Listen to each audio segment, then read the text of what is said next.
Olá, espero que estejam todos bem. Eu vou gravar uma série de vídeos que vão apresentar procedimentos que normalmente a gente usa, realiza, desenvolve um processo de pesquisa, né,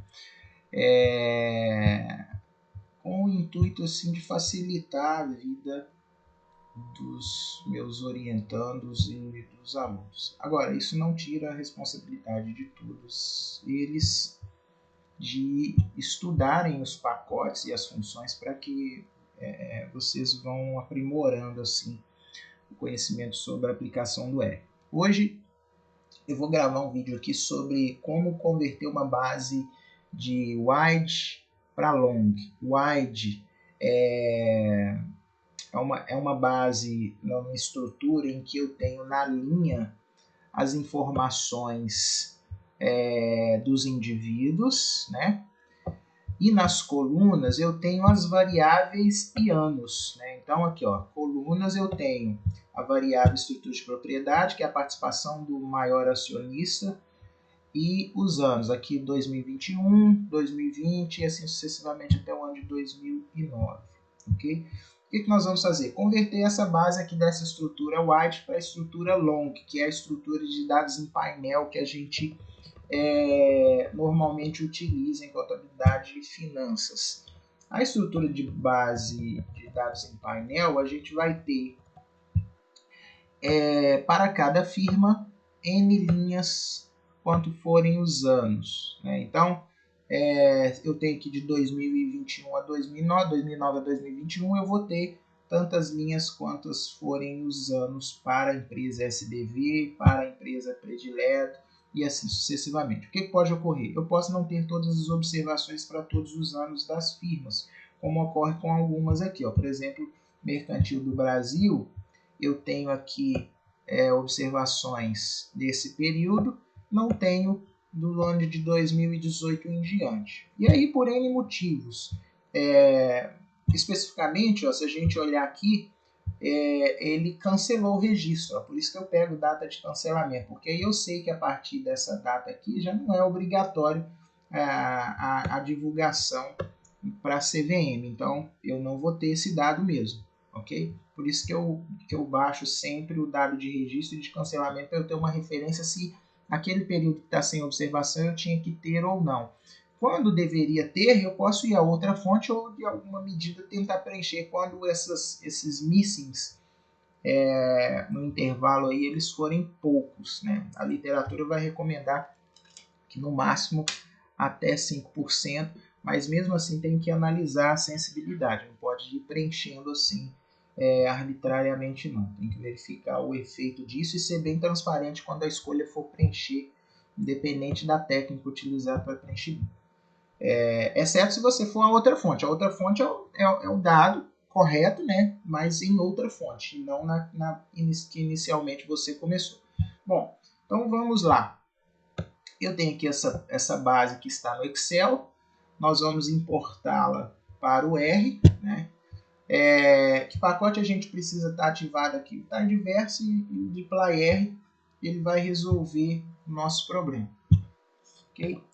Óbvio que eu já testei, já errei aqui bastante para eu gravar o vídeo aqui, porque isso é um negócio que ocorre nessas linguagens, que às vezes uma pequena mudança ela altera o resultado, e aí tem que entender o porquê antes de fazer. Então, o que nós estamos fazendo aqui? Ó? Como eu já importei uma vez, eu vou baixar a base, né?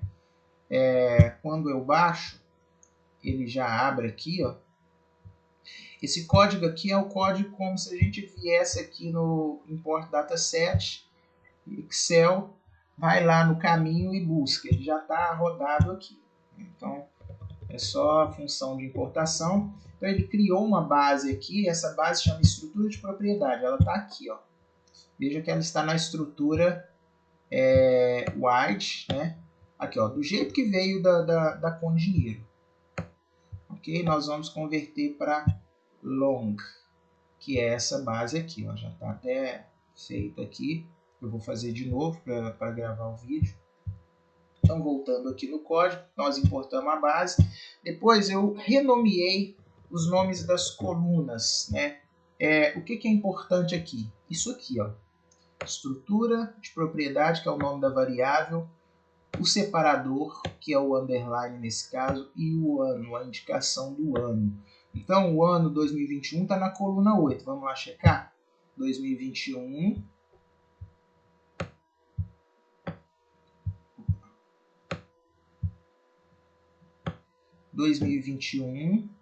Coluna 8.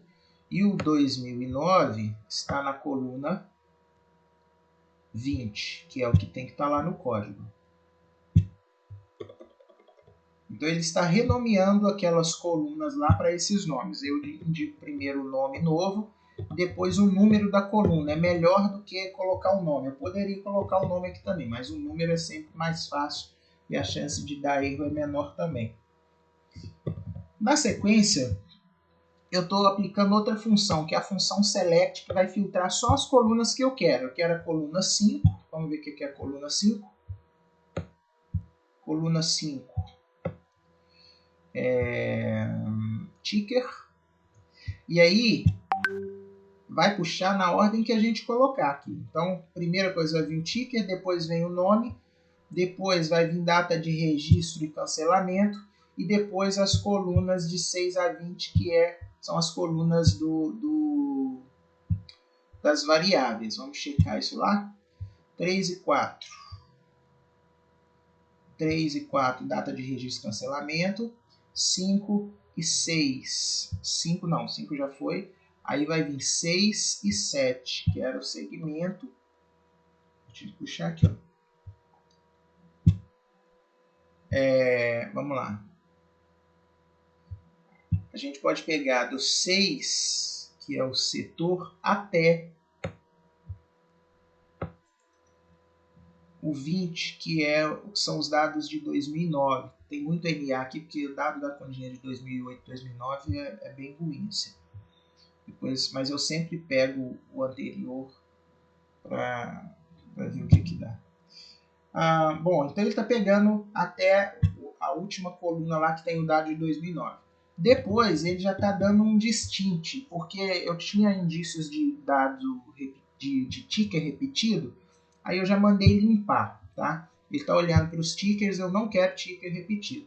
Na hora que eu fizer isso, ele vai renomear lá a base, as variáveis. E renomeou aqui, ó, base, estrutura, porque eu renomeei a base, né? Base, estrutura, aqui, ó, strprop, o separador e o ano, para todos os anos. Negócio importante que eu acabei não explicando aqui no código. O pipe é bem útil assim. Primeiro que você pode ir aplicando funções na sequência e segundo que você tira a obrigatoriedade de indicar a base aqui dentro da função. Então, essa função rename, por exemplo, a gente teria que colocar estrutura de propriedade, rename, e aí vírgula, e aí começaria com as alterações. Quando a gente coloca uso pipe, ele já tira essa obrigatoriedade de colocar a base aqui dentro, e ele vai entender que tudo que está aqui se refere à base de estrutura de propriedade, que eu estou renomeando os nomes das colunas dessa base, e que eu vou jogar para a base de estrutura de propriedade, né? Base underline estrutura de propriedade. Quando ele executa essa função, eu tenho outro pipe aqui, ele já vai saber que eu vou pegar a base underline estrutura de propriedade e assim sucessivamente, tá? Ele vai executando funções, então ele executa uma, depois ele já lê o que foi executado da primeira, já vai para a segunda e vai na sequência, ok?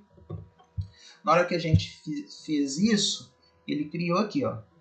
Então tem o nome da variável, o separador e o ano a que se refere aquele dado. Aí nós vamos fazer a conversão mesmo. O código para converter do formato long para wide, formato wide para long, é esse aqui, ó. Então ele vai me pedir aqui, a função reshape, né?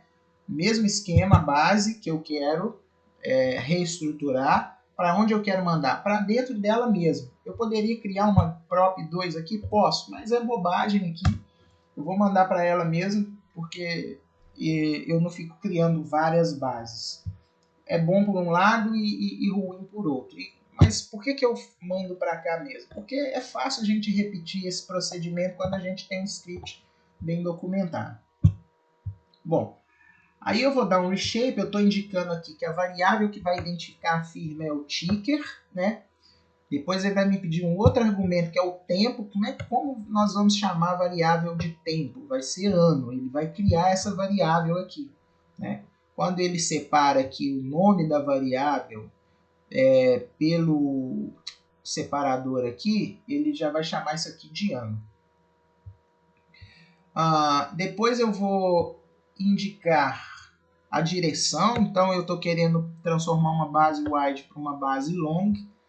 Depois eu vou indicar as colunas que variarão. No caso aqui, são as colunas das variáveis. Então a gente vai aqui, ó, base própria. Então vai ser da coluna 7 até a coluna 19. Essa coluna 19 ela tem muitos missing, se eu não me engano, todos, né?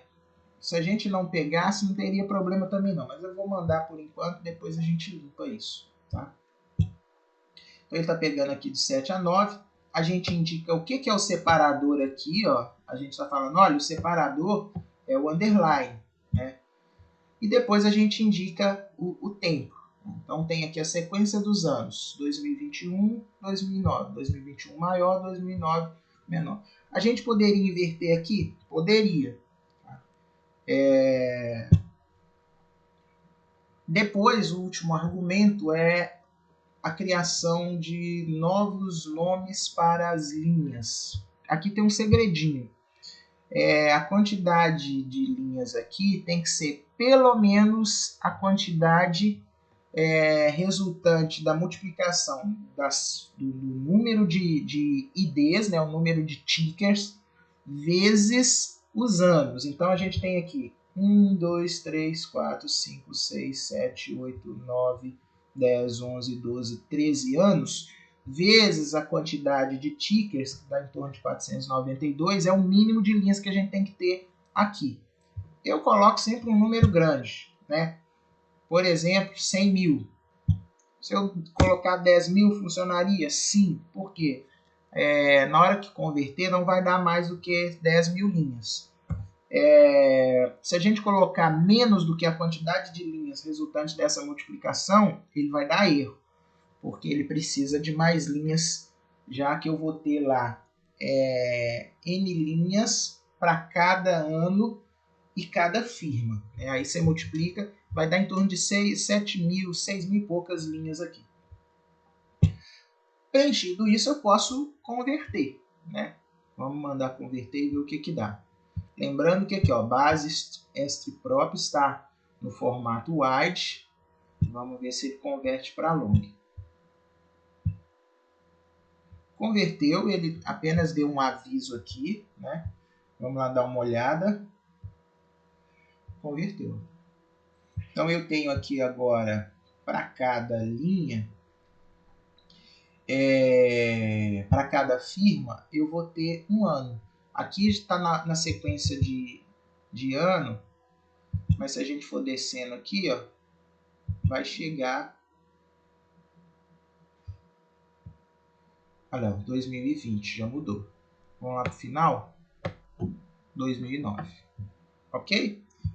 É isso. A partir daqui a gente faz outros procedimentos, porque a gente precisa continuar trabalhando na base, mas para a gente converter de wide para long, basicamente é isso. O que precisa ficar atento? Com esse processo aqui de renomear as variáveis. Tentem fazer isso no R sempre, para ficar documentado, mas pode ser feito lá no Excel também. Eu prefiro fazer aqui no R porque é mais seguro e o registro fica aqui para a gente da pesquisa. Isso é bem importante, porque a gente consegue revisar com mais facilidade. Era isso que eu queria mostrar nesse vídeo e até o próximo.